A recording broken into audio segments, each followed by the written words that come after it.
Hi there, my name is Michael Lenz. I'm a senior at Wabash College, and one thing you should know about me is that I've been through a lot of trauma. See, at the age of 9, my dad passed away from cancer. By the age of 10, basically all my grandparents had passed away.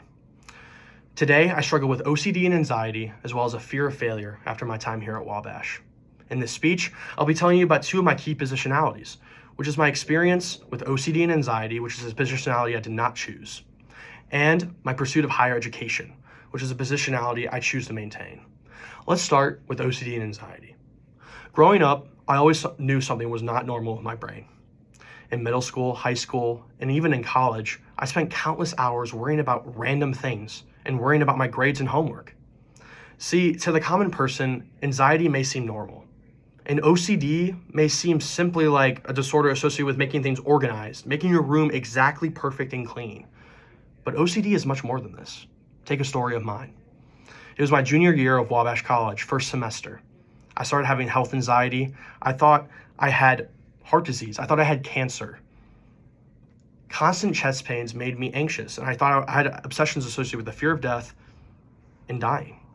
I went to the Wabash nurse, and they said nothing was wrong. But I kept spiraling. My thoughts over and over spiraled and spiraled. I kept having anxiety and anxious thoughts about my health. I thought I was going to die.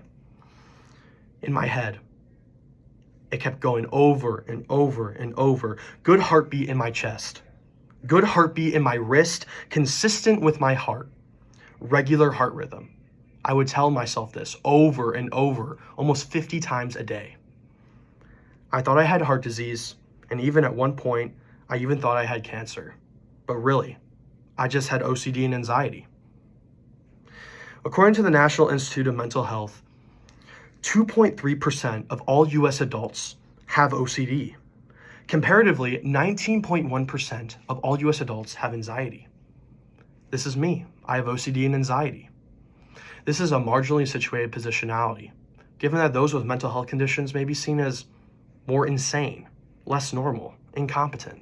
Those without mental health conditions may be seen as more respected, normal, sane, competent. Therefore, when it comes to communication, it's hard for me to talk about my mental health conditions with OCD and anxiety. I'm scared of being judged.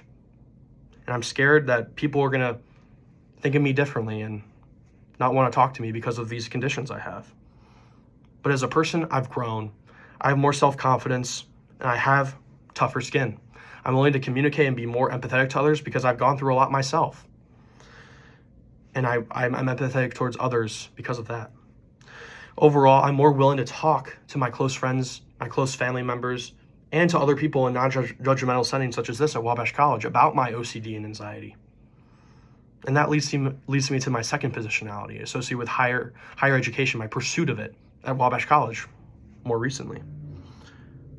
Going into Wabash College, I wasn't super confident, but I also wasn't going to college for the right reasons. At first, I was mainly going to college just to impress my family members and try to get a successful career out of my college experience. But as I progressed through Wabash, I developed more as a critical thinker, as a learner, as someone who wants to help other people. But how did this come about? I remember specifically one class, Courts and Democracy, and one class day where we talked about a case. We had to pick one side of that case and argue about it. I picked my side, and I was ready to argue that day. I walked in, sat down, ready to argue. The professor walks in, Professor Himsel. In the same breath of saying, "Good morning," he said, "Now switch your position, switch sides." In that moment, I was terrified because I didn't know what to do. I was very anxious.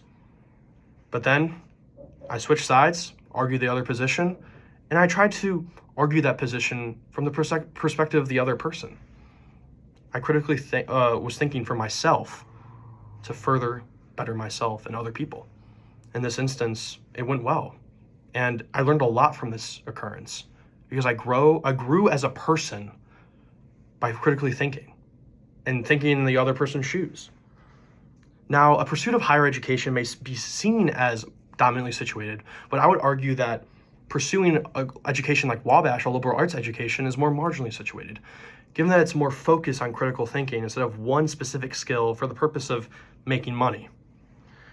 But from my experiences when I talk to people, many people just view a liberal arts education as more broad, not as specific And skill, if you don't study a specific skill, you're not really preparing yourself for a future. This is where I experience a marginally situated position compared to those who go to universities and study one specific skill and subject. That's more dominantly situated. But overall, thanks to my education, I've grown as a communicator. I've grown as a sincere, thoughtful, and empathetic person in conversations. And I'm always looking to have civil conversations, and I'm happy to have those. Therefore, in conclusion, these two key positionalities have shaped how I see the world and communicate with others. By going through processes of self-discovery, these two positionalities have allowed for me to grow as an individual who is willing to communicate in a way that is civil and empathetic. Now, I want you to think for yourself, how can your unique positionalities be of service to others? Thank you.